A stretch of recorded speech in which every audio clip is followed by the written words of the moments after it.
त्यातला पहिला विषय म्हणजे कुंभमेळा. मी त्याशी म्हटल्याप्रमाणे ते आमच्या बाळा नांदगावकरांनी पाणी आणलं आणि मग मी त्याला सांगितलं पिणार नाही मी.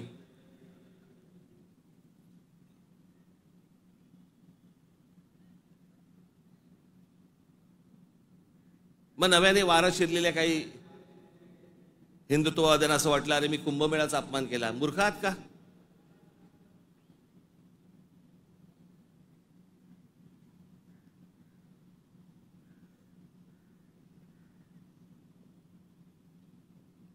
ते आमचे नयन कदम जाऊन आले तिकडे.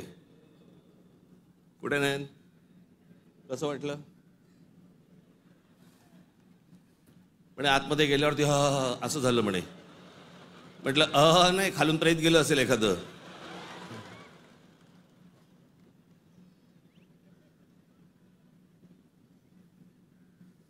आपल्या देशामधल्या नद्यांची जी अत्यंत भीषण अवस्था आहे,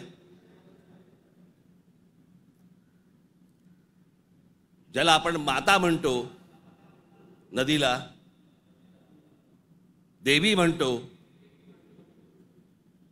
त्या नद्यांकडे आपल्या राज्यकर्त्यांचा आज नाही, आजचे राज्यकर्ते नाही, गेल्या अनेक वर्षांपासूनचे, मला आजही आठवते, गंगा साफ करावी असं पहिलं बोलणारी जे कोणी व्यक्ती मला आठवते मला राजकारणातली, ती म्हणजे स्वर्गीय राजीव गांधी.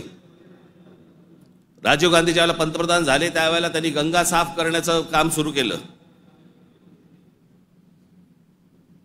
तेव्हापासून अजून गंगा साफ करतायत. त्याच्यानंतर आता 2014ला नरेंद्र मोदीजी पंतप्रधान झाले, त्यांनी तेच सांगितलं गंगा साफ करणार. आपल्याकडच्या देशांमधल्या नद्यांची अशी अवस्था आहे की त्याच्यामध्ये पाणी पिणं तर लांबची गोष्ट, तुम्ही आंघोळ केली म्हणजे मी माझ्याकडे आत्ता काही उत्तरेतले लोक येऊन गेले मध्ये आणि त्यांनी मला सांगितलं की कित्येक लाखो लोक तिथे आंघोळ केल्यानंतर आजारी पडलेले आहेत. पडणारच आजारी.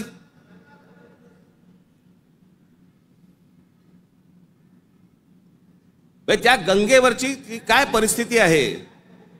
प्रश्न हा गंगेच्या अपमानाचा नाहीये, प्रश्न हा कुंभमेळ्याच्या अपमानाचा नाहीये, पाण्याच्या स्थितीचा आहे की पाणी कशा प्रकारचं पाणी तिकडे असतं होतं आणि ते अजूनही थांबवलं जात नाही. त्या गोष्टी खरं तर वेगळ्या ठिकाणी तुम्ही जागा देऊ शकता.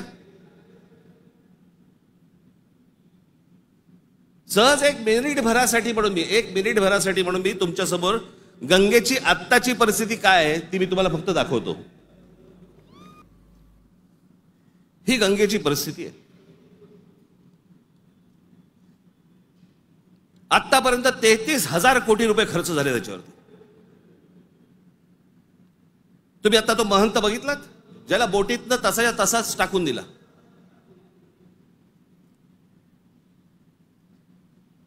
तिकडच्या घाटांवरती तिथे प्रेत जाळली जात आहेत. नुसतं आपला अग्नी दिल्यासारखा करतात आणि तसंच प्रेत ढकलून देतात पाण्यामध्ये.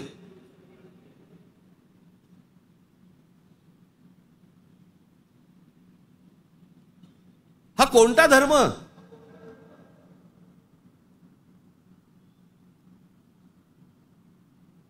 म्हणजे आमच्या नैसर्गिक आपल्या देशाच्या गोष्टींवरती जर समजा अशा प्रकारचा धर्म आडवा येत असेल, काय करायचं त्याचं?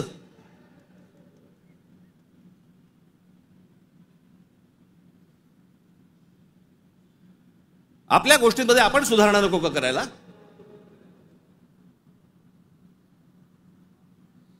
काळ बदलला, लोकसंख्या वाढली. 1000 वर्षापूर्वीच्या गोष्टी वेगळ्या होत्या, आताच्या गोष्टी वेगळ्या आहेत.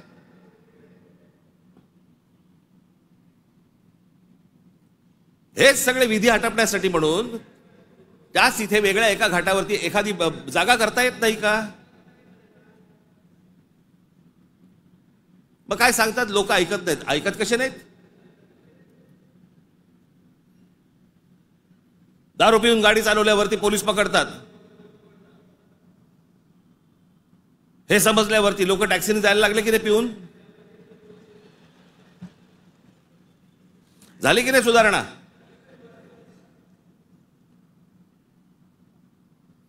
आपल्या नद्या स्वच्छ राहिल्या पाहिजेत.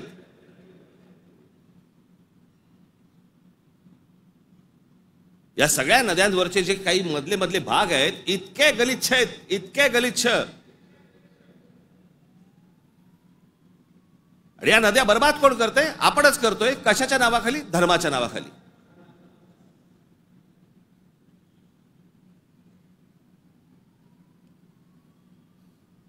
प्रत्येकाला आपापला धर्म प्यारा असतो. प्रत्येकाने आपापल्या धर्मामध्ये सुधारणा केल्या पाहिजेत.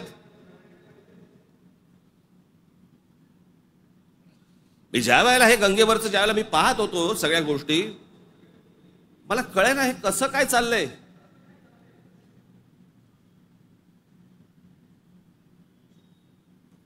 काय म्हणे 65 कोटी लोक येऊन गेले, अर्धा भारत.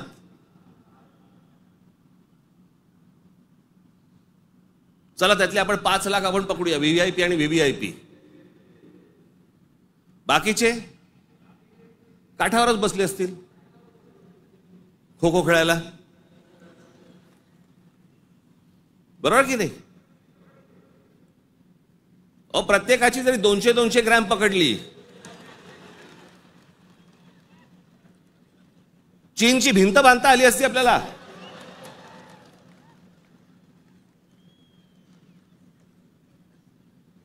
बरं तेही कुठे गेलं? म्हणजे आपल्याकडे जे सगळे म्हणतात ना, झालं गेलं गंगेला मिळालं.